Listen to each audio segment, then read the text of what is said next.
Lantern Books for our Fast 5 weekly showcase. Tonight, I'm going to share 5 tips and 5 related UBAM books on how to be happier every day. It's November already.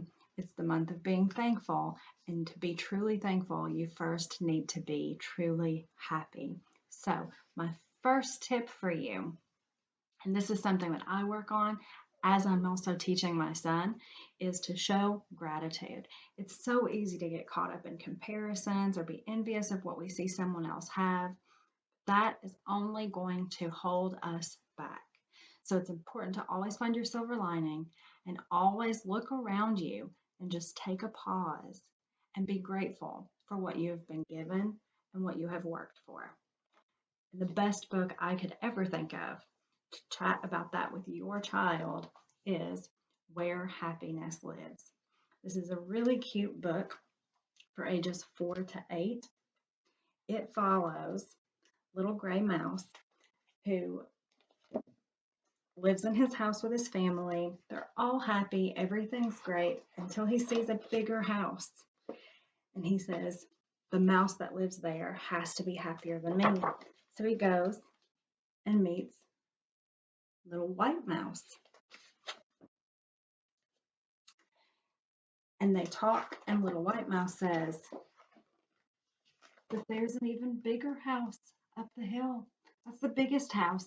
That has to be the happiest mouse. So they go together and they meet little brown mouse. And she shows them all of her wonderful things. And they are astounded. And they tell her, you must be the happiest mouse with all of these things. And little brown mouse says, where things are great, but her favorite thing to do is look through her telescope at this little cottage and this little family of gray mice because they're always so happy just to have each other. And so they all learn that they all have something to be grateful for. Super cute. We also have the little gray mouse plush as a soft and snuggly little reminder to always be grateful for what you have. The next tip that I have for you is to be kind. That's kind of a no-brainer. And what you put out comes back to you.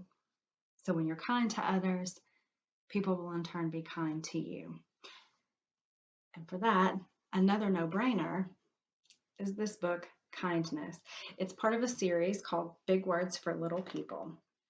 It's for ages 4 plus.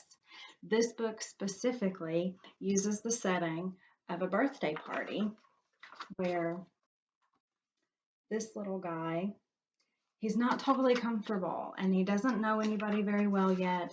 And it goes through the whole setting of the party. And each page talks about a different way to be kind. Sharing, understanding, listening, caring, loving. And as it goes through, it shows the progress of the party. And he's starting to be involved because they're being nice to him. So by the end of it, all of the children are having fun and playing together because they all practiced kindness. And the really cool thing about this book is at the end, it gives you 10 tips of how to expand your conversation with your kid. So you don't just read the book, the end, put it away. You can keep the conversation going. You can extend your time with this book and with this concept by just taking a look at the back. It says, try to get inside the heads and hearts of each child and what is important to them.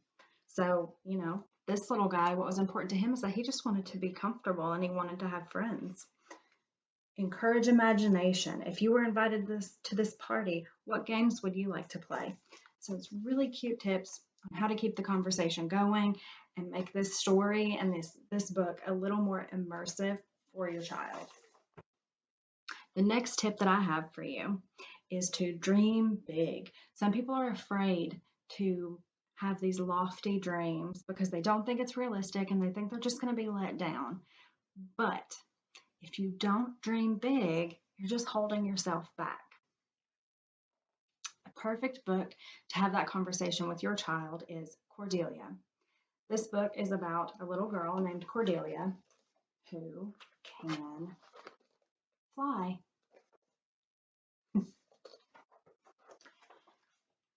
She flies all over the place. She talks to the animals. She says good morning to the birds. She's even up in space. But then one day, someone tells her that she can't. And she starts to doubt herself. And you can see here she goes from vibrant and colorful and happy to dull and sad. It's a great physical representation for your kids to understand the emotions that Cordelia is going through. But she realizes that she does not have to listen to what other people say. What they believe does not define her, and she can define herself. So she relearns how to fly. I love this book. It's for ages 3 to 7. It's a very, very good book. The next tip that I have for you is to judge less. Kind of goes in with the kindness thing. Be nice to others. Don't prejudge. Even if they do things differently than you, or they have a different belief than you, or they act different than you, don't judge them for it, because each person is entitled to their own being. And this is one of my newest favorite books, Leo and the Octopus. So this book is for ages 5+, and it is an extremely well done look at the world from the perspective of what you would call a neurodivergent child, this little boy, Leo. And this book is really, really good for understanding some of the differences for folks that are on the autism spectrum. So it shows Leo, and he doesn't like noise. He doesn't like to play like the other children. He says, I must be living on the wrong planet. So he's typically alone because he can't handle what the other children can. And he meets Maya, the octopus. And he says, she looks like an alien. I feel like an alien. We should get along. So he learns all about octopus life and all the facts, and he visits Maya, and he does well in socializing with the octopus caretaker because they have this shared interest, and he's never experienced that before. And so the book goes through, he gets a little bit protective of Maya, and he doesn't really want the other kids around her because they don't understand her and they upset her. Except this one little boy who stayed after Maya the octopus squirts out a bunch of water. All the other kids run off except for this one. So Leo starts talking to him about all of the octopus facts that he's learned since he met Maya. And the little boy's interested too. So they spend the day together and they leave together. And through Maya, Leo finds his friend. And I'll be honest with you, the first time that I read this book, it took me like 2-3 tries to get through it without crying. I am in social work, and I work a lot with all ages that are on the autism spectrum. So that one was really close to my heart. And so the last tip that I have And this is actually, I have a little surprise for you guys. It's kind of a double whammy.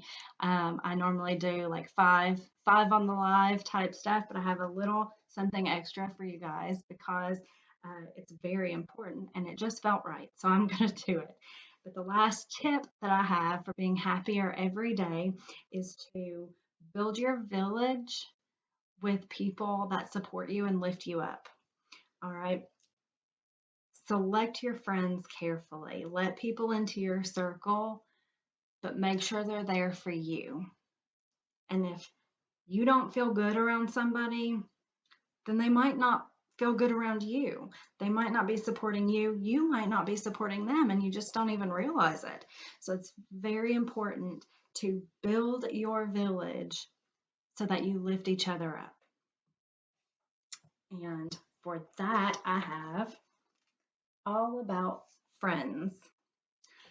So this book is for 3 and up, and it goes through all the different kinds of friendships that a person can have. These are really cool because if you have an issue come up with your kid and a friend, you can just jump to this page, see where you could find the pages specific to that issue, and go over that with your kiddo. So this book just goes over all the different kinds of friendships, what friends can do for each other. It's all inclusive. You can see here, I mean, there are different ethnicities represented, different ages, different levels of ability. It's all in here. Talks about making friends, different things that friends can do together to play. Friend groups. This is a big one for kiddos when they start getting a little bit older and their group starts expanding. Some kids have a hard time with having more than just one friend at a time. So this one's a really important page, I think. But it just goes through, and then how to keep friends by being nice, playing fair, changing and growing. It's all such helpful information. And now the double whammy, the little secret I had for you guys is that when you build your circle of those really good friends that support you and lift you up, and you do the same in turn, a lot of times those friends will actually become more like family. And this is a series of books. They are beautiful books. All About Families is the same as All About Friends. It goes through every type of family that you may see. And just teaches how to be open, how to understand different families, different family makeups, and how different families live. And that it's okay that not every family is exactly the same. So those were my 5 tips for being happier every day, and my 6 books that are related to each of those things. Remember, you have to be the example for your kiddo. So take these tips and put them to use in your life, and use books to have those hard conversations with your children, and it'll make it a little bit easier. Your kids will grow up having those skills to be a little bit happier every day themselves. Hope that you've enjoyed my tips. I hope that you've enjoyed the books. And let me know in the comments which of these tips you're going to put into action today to make yourself already start to feel happier. Thank you.